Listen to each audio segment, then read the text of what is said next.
آگے بڑھتے ہیں اور بات کرتے ہیں کہ پاکستان کو قرض نہیں مہارت اور سرمایہ کاری چاہیے۔ وزیر اعظم شہباز شریف کا چینی صوبے ہانگجو میں سرمایہ کاری کانفرنس سے خطاب۔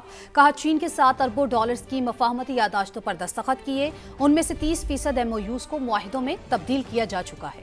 5-7 سال میں چین کے ساتھ زرعی تجارت $10 ارب سالانہ تک لے جا سکتے ہیں۔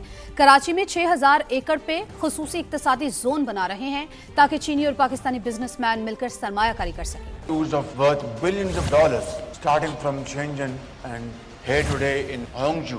I'm very happy to hear that 30% of these MOUs have been converted into agreements. China imports every year about $100 billion worth agri products from abroad. Pakistan's share is just a fraction.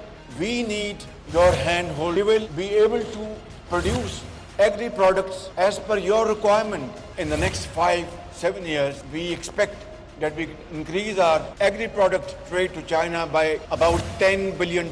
Number 2 is IT and AI. There is huge potential. Thirdly, and very importantly, is of course special economic zones. At City of Karachi, we have come up with a special economic zone at this port city, and the land spans over about more than 6,000 acres, and we are going to provide all basic amenities over there so that Chinese investors, Pakistani entrepreneurs together can make investments over there. پاک چین دوستی اقتصادی تعاون کی نئی بلندیوں پر پاکستان اور چین کے درمیان $7 ارب سے زائد کے معاہدوں اور مفاہمتی یادداشتوں پر دستخط۔ ہانگزو میں Pakistan China business to business investment conference میں دونوں ممالک کی 500 سے زائد کمپنیوں نے شرکت کی، 300 سے زائد MOU سائن ہوئے، درجنوں جوائنٹ وینچرز طے پا گئے۔ نائب وزیر اعظم اسحاق ڈار نے کانفرنس کو پاک چین سدا بہار شراکت کا مظہر قرار دیا۔ وزیر IT شیزا فاطمہ نے کہا CPEC 2.0 ڈیجیٹل شارع ریشم بنے گا۔ Cumulatively, for more than 300 MOUs and nearly 36 joint ventures have already been signed, with a total value exceeding $13 billion. Today's gathering represents the next chapter in Pakistan-China collaboration, where CPEC 2.0 moves beyond physical infrastructure and into a realized vision of digital Silk Route powered by partnership and collaboration through Pakistan-China optic fiber cable, artificial intelligence, semiconductors, e-commerce and IT products and services. وزیر اعظم شہباز شریف نے ہانگجو میں مختلف اہم چینی companies کے اعلیٰ عہدیداروں سے ملاقاتیں کی ہیں، مختلف شعبوں میں تعاون پر تبادلہ خیال کیا ہے۔ وزیر اعظم نے شینگ ہوا ننگ کمپنی کی چیف ایگزیکٹو آفیسر سے ملاقات میں قابل تجدید توانائی کے شعبے میں تعاون پر تبادلہ خیال کیا، شمسی توانائی کے فروغ کے لیے حکومتی اقدامات اور بڑھتی ہوئی مارکیٹ کی اہمیت کو اجاگر کیا۔ وزیر اعظم نے کالٹ کے ایگزیکٹو صدر آسکر لو سے بھی ملاقات کی، جس میں جدید بیٹری ٹیکنالوجی اور شمسی توانائی سے متعلق تعاون پر تبادلہ خیال کیا۔ اسٹار چارج گروپ کی چیئرپرسن ڈینوش شاؤ سے ملاقات میں الیکٹرک گاڑیوں کی چارجنگ انفراسٹرکچر پر تعاون زیر بحث آیا۔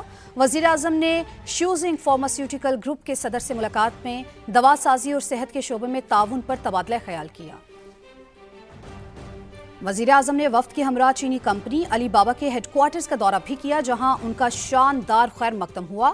وزیر اعظم نے کمپنی قیادت سے ملاقات کی، باہمی مفاد کے لیے دونوں ممالک کے تعاون کو نئی بلندیوں تک لے جانے کے عزم کا اعادہ کیا۔ دیگر خبروں میں آپ کو بتائیں، چمن پھاٹک دھماکے میں شہادتوں کی تعداد 14 ہو گئی۔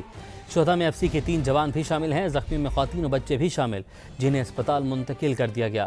معاون وزیر اعلیٰ بلوچستان شاہد رند کا کہنا ہے دہشت گردوں نے نہتے شہریوں کو نشانہ بنایا، حملہ دشمن عناصر کی بزدلانہ کارروائی ہے، عوامی مقامات کو نشانہ بنانا دہشت گردوں کی بوکھلاہٹ کا ثبوت ہے، شہداء کی قربانی رائے گاہ نہیں جائے گی، شواہد اکٹھے کرنے اور تحقیقات کا عمل جاری ہے۔